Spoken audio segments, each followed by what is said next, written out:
What's going on, everybody? Welcome to yet another episode of the Fans View podcast. This week, and you guys know how I am about my Clemson Tigers. I'm so excited to be joined by, and let me look down and read this because there's a lot of accolades.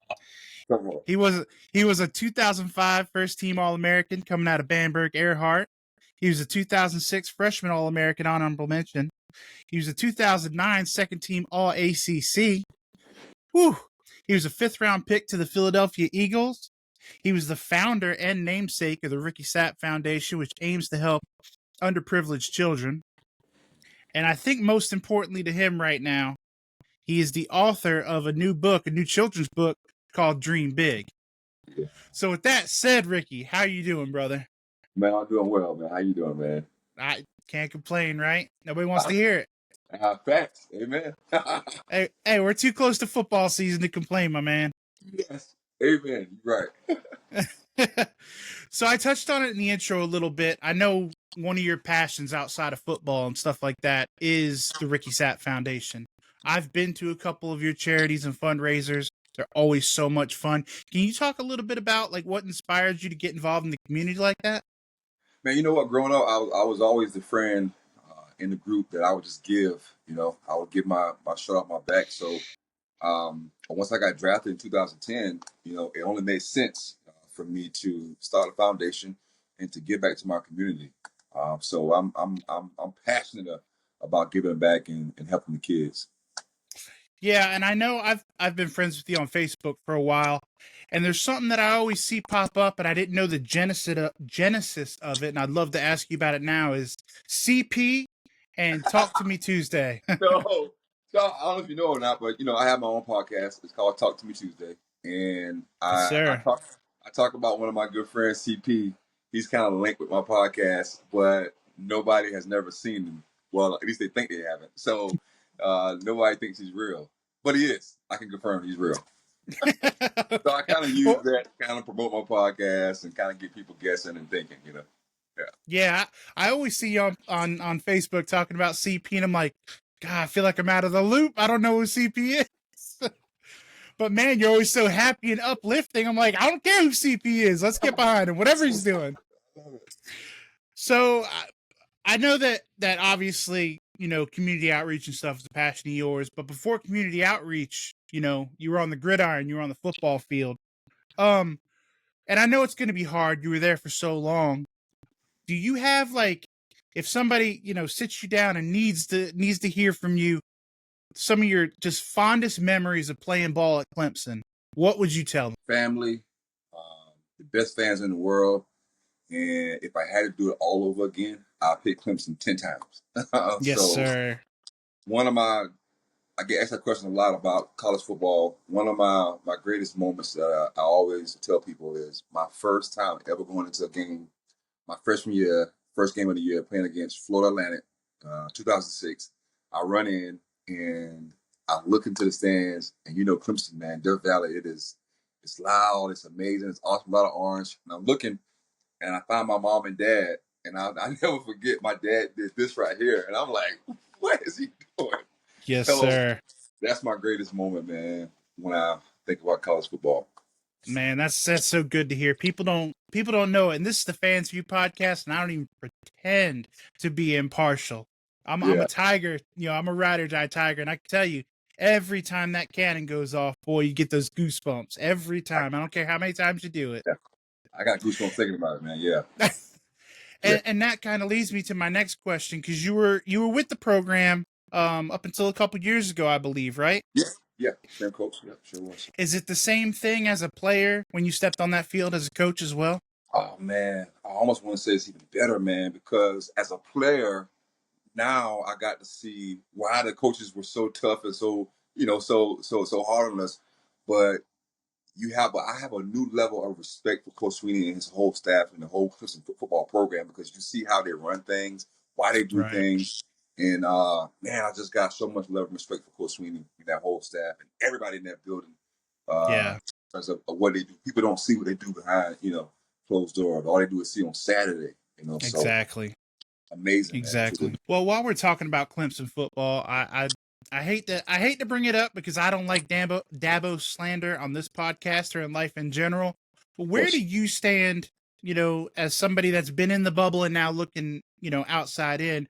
Where do you stand on the people that get so frustrated with Dabo because of his, I guess we call it his lack of interest in the transfer portal? What do you think about his stance on that? Well, here's the thing, man. He has shown us that he's won. He's built an amazing program with great high character players, and you know, I'm gonna ride with him until the wheels fall off. I mean, if Absolutely. I think that if what he has done up until this point has worked, I understand. He's won 10 games the last couple of years, but I'm gonna ride with him, man. I think that this is my opinion. I may be biased, but I think that he will show the world, man, that he will get back to the top, doing it his way. I agree. You know Yeah. what it is? I think as Clemson fans, and you could speak to this probably too, is we're spoiled, boy. Ooh. We're spoiled. The last 10 years of Clemson football have been, I dare say, the golden age. A lot better than the 10 years before that. No disrespect to you or your teammates. What I was You gonna say, know, yeah, we've gotten very spoiled. We'd have generational talent after generational talent. Deshaun Watson, Trevor Lawrence, T. Higgins, Mike Williams. That's just the offensive side of the ball. get it, man. I get it. Because I was here when we was going through that struggle and trying to get over the hump. Right. So, unfortunately, people think that you're supposed to win every year, and I Yep. mean, I get it, I understand, but that's just not how life works, man. You know what I'm saying? You got to continue to chase winning and chase it and chase it. Sometimes you won't catch it. You know? All right, and I'm going to leave it alone the Clemson subject after Yeah, this. But yeah. my last question for you on the topic: you were one of the few players you played for Coach Bowden and Coach Sweeney. No, I did, yes, sir. what would you say was the biggest change, in the locker room and in the program between your freshman year when you walked into the Valley and your senior year when you walked out? Man, that's a great question, man. I have to say, uh, Coach Sweeney just brought so much energy, man. And who he is right now, he was the same as that guy he was when he was a receiver coach. So when he took over, people inside the building, we knew who he was. So we was like, all right, shoot, we know this guy is high, wears his faith on his shoulder, high energy, will hold you accountable. So I would say the energy, man. And then, I don't know if people know about this right here, but one of the cool things that I respect about Coach Sweeney is that when he took over as a head coach, this is what he said. He said, guys, it's not Clemson football, it's it's everybody. So he brought it. He brought the band to practice. He let the students come to practice, and I love the Clemson band. So I mentioned family earlier, man. He kind of widened that to like, this is a family, man. So when I stepped on that field my senior year, I would say energy, and you just felt the love, and you felt like just everybody was. Man, that is so good to hear from a fan's perspective Yeah, that yeah, he is that man behind the scenes that we see on ESPN, and catching flack in the media. It's so beautiful because not everybody's like that. You know what I mean? You have your warriors out there that aren't quite, on the level. yeah. Listen, man. I got stories about Coach Sweeney that people will love, man. Who you see is who he is, man. Truly. That's amazing to hear. So I guess then we have to transition to your NFL career. I know it didn't go exactly the way you wanted to, I but went you 10 were years. you were in the league, and you know what? A very small percentage of human beings get to play in the league. Um, what would you say? What was it like when you first stepped foot in that professional locker room where you're not in college anymore? This is a job now. How quick were you to kind of assimilate yourself into the locker room? And was there anybody, that put their arm around your shoulder and said, "Come on, rookie, I'll show you the ropes"? After he kicked my behind, Jason Peters, left tackle for the Eagles. Man, I get into training camp, and I played ball all my life. I've always been able to beat offensive linemen and not have to worry about their foot speed. But I get in training camp and I see him, big, strong dude, and I see him kick slide, and he's athletic, and he boom hit me in the chest. I'm like, holy crap, this is the NFL. So, but after he kicked my behind, he saw something in me, man. He saw potential in me. He was one of the first guys I never forget that put me to the side before first preseason game, he was like, "Hey man, I want to tell you, you got everything you need. Just keep working. This is how you should do this, and this is how you do that." So he was one of the first guys that kind of grabbed You know, and it's funny. I was watching when I was doing some research on you. Not that I need to do much because I'm a Ricky Sapp fan. I me. live in Hampton for what it's worth, by the way. Oh, Big Hampton. Okay. Yeah, so I'm a local boy. I know who Ricky Sapp is. Uh, I did see in an interview that you did though that you had the opportunity. You came in just as Mike Vick was coming in. You yes, know, fresh off the prison thing. yes. Can you just kind of speak to your interactions with him, where he was in his life at that time? So I always tell people this: mini camp, 2010. We all run on the field, and this is the end zone. This is all like rookies, and we're doing 11 on 11, I think. And Michael Vick, because before minicamp, we don't really see the older guys too much. Just when we saw Right. guys. So all the rookies standing here in the end zone, left side. Over here is kind of the offense and some older guys. 11 on 11 outruns Michael Vick, and we standing in this corner like that's Michael Vick, man.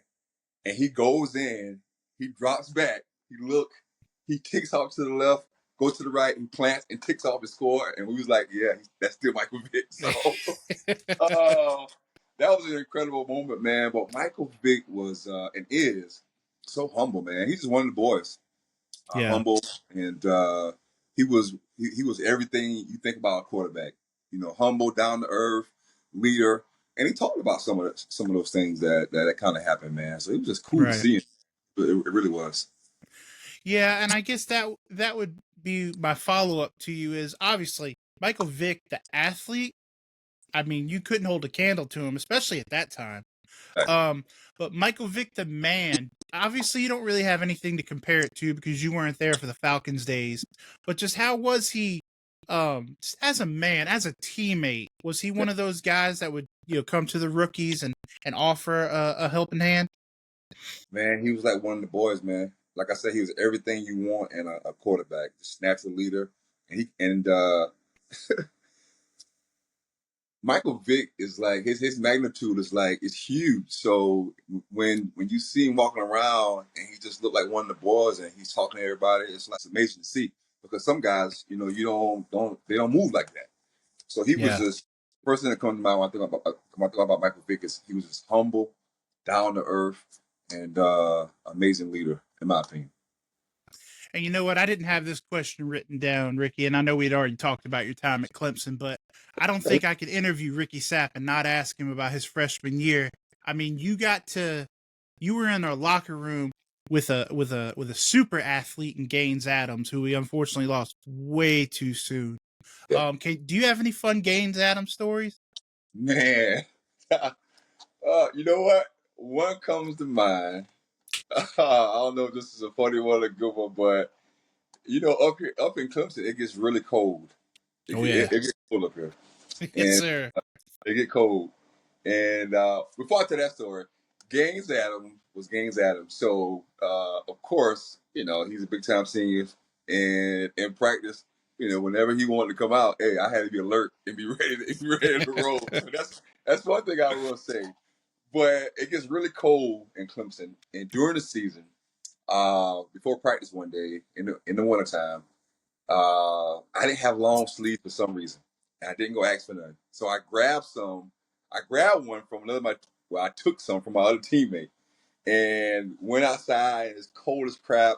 Well, my teammate came out and he was like, man, let me get my long sleeve back, man. I don't have one. So I gave that to him, and Gaines is standing nearby, and he had on a long sleeve or two long sleeves, and he said, "Man, here, man, take my long sleeve. Why would you not get a long sleeve?" And that was just who he was, though. He took me under his wing, and he did a lot of things like that for me, man. Was just teaching me, helping me come along, and just an amazing human being, man. Down to earth, funny, and so fun to watch. As a young freshman. Yeah, he does. I feel like he really doesn't get talked about enough. Nah, Because he was before that golden age. He was during the Charlie era. Tommy Bowden. He doesn't get enough love. agree. You know. And that brings me to another teammate of yours that I know you have a story or two about that other Bamberg bookend. I You definitely know who do. I'm going to ask you about, Definitely do. Mr. Well, Daquan Bowers. I definitely do. I got stories for days about that guy, man. High school, college. You know, the cool thing about the Quan was he was so young, and we was older. You know, the Quan was in ninth grade when I was a senior, and he was so big and so young and talented. And I remember going in training camp in high school, just seeing him and just thinking to myself like, wow, you know, this dude so big, so fast, so athletic. And I remember as we got closer, and then we found out we was related. You know, small town, everybody related. We Yeah, probably oh related. yeah, everybody related in Bamberg. So we became close. That's my brother. I do got I do have a story.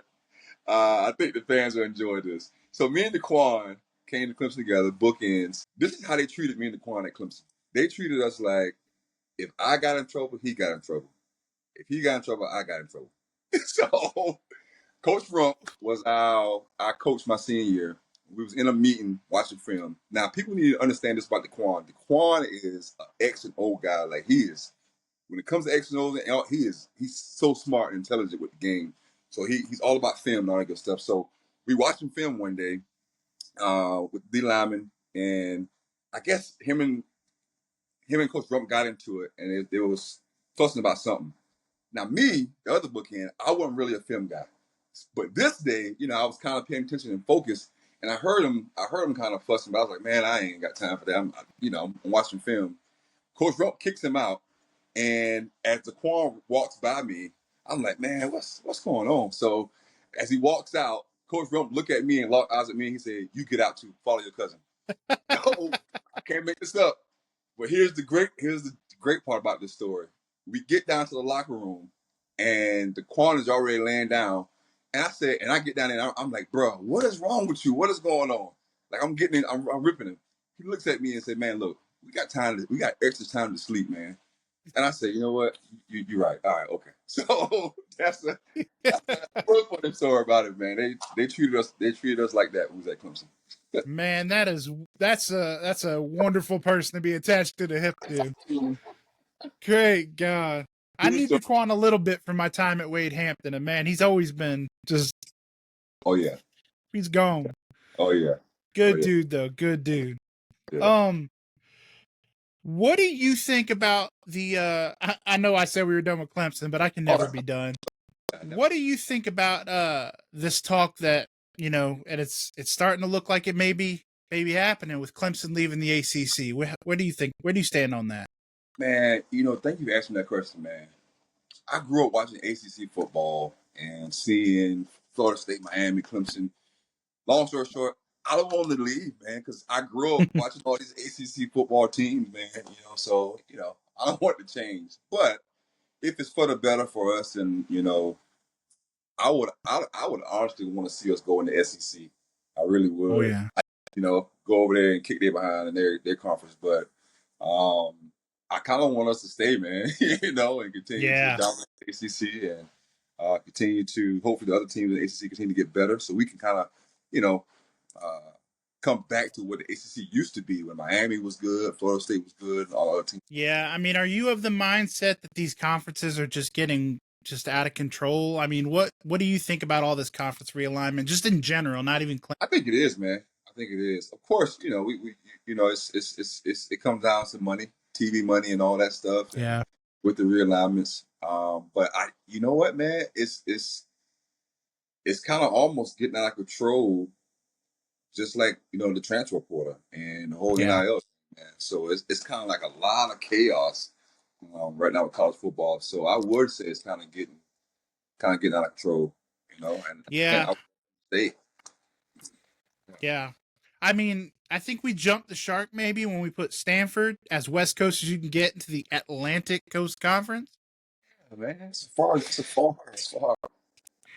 I mean, I wonder to myself now as a college football fan, how far away are we from four conferences, East, West, North, South, and just calling it a day? You know what I Yeah, man. mean? Yeah. Here's what I always thought when they start talking about realignment. Why not just give us two SEC teams in the ACC, and then take 2 ACC teams, put them in the SEC. You know, take Clemson and somebody. I don't know, and let's just leave it at that. And let those other conferences do what they go do. I mean, because Yeah, yeah, I mean, I don't know. That's just what I think. Yeah. it's crazy. But I agree with you about the SEC though, because you know what? At the end of the day, what's better than beating South Carolina? Beating Yeah. South Carolina and it being a conference game. Now that'll be better. We'll break their heart one more different way. Yes, sir. Love. Um, I to try to wrap this up for you, Rick, because I know you got things to do. I know you're in Maine right now, aren't you? Well, I literally just got back today, man. Oh, are you home? Are you home? Well, can you talk a little bit about what you were doing in Maine? I know you were working with the kids. I'd love for the people to hear what you had going on. Yeah, so I had the opportunity to play with the New York Jets for 3 years, and Mike DeVito, long year NFL player, I think 8 years, 9 years, probably 10. He played with the Jets at the time when I was there, and he played at UMaine. His wife is from there, so he has a camp up there, and this is the 8th year. And he brought me in last year to help work the camp and speak to the kids. So he brought me back this year, and it's amazing, man. I don't know if you guys ever been to Maine. Bangor, Maine is where it's at.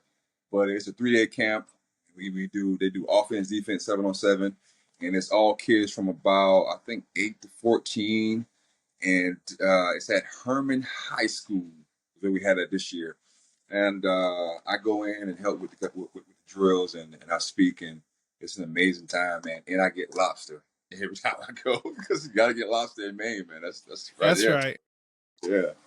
All right, and my last question for you. But Well, next to last question for you. that's, When do we yeah. see Coach Sapp return? Do we see Coach Sapp return? I don't think on the college level. My goal right now, man, is to become the #1 motivational speaker in the world. You know, especially for kids. I want schools to call me first when they think about coming to encourage the kids, and then when God tells me that it's time for me to, I can kind of retire from that. Then I wanna build my own school, and then be a principal and all that good stuff, and work with the kids. So I think, and then coach. But I think as far as coaching, I think it'll probably be high school level for me whenever I do go back. At least that's what I Okay. think. That's what I think. Hey, that's not bad, man. I love that answer. I love Yeah. that answer. So, final question, final question. This is the Fans View podcast. So I got to ask you, outside of maybe football or even including football, what are you a fan of right now? Like a movie, TV show, book, hobby, anything. Like what's Ricky Sapp a fan of? I'm a fan of nature, hiking. I love hiking. That's why I love the aspect of the motivational speaking. You know, when I go different places, I can see different trails, different things in different cities. I'm also a fan of cycling. I think I'm the like Lance Armstrong, so I try to ride my bike a good bit. I like traveling, man. I'm gonna tell you this. I just got done with a road trip where I drove from Clemson to Chicago, from Chicago to Omaha, Nebraska, from Omaha, Nebraska to Denver, from Denver to Moab, Utah. And Wow. I wanted to go to Utah because I go to Colorado every year. Every year I go, I'm hiking. Somebody always say, "Hey man, you need to go to Utah," and they always show me photos. So I just did that. So that's what I'm a fan of, man. Nature and all that good stuff, and of course lifting some weights. Go lift weights. Just a little bit, right? Just a little bit. All right, Ricky. Well, I appreciate you, brother. Thank you so much. We're gonna put the link in the description. Where can people get your book? Man, you can go to www.therickysapfoundation.com. As soon as you go, my book will pop up. You can order it. Yep. Heck yeah, heck yeah. Thank you again, Ricky, for all your time, brother. Hopefully we'll have you on again in the near future. Yeah, let's do it. Thank you, brother.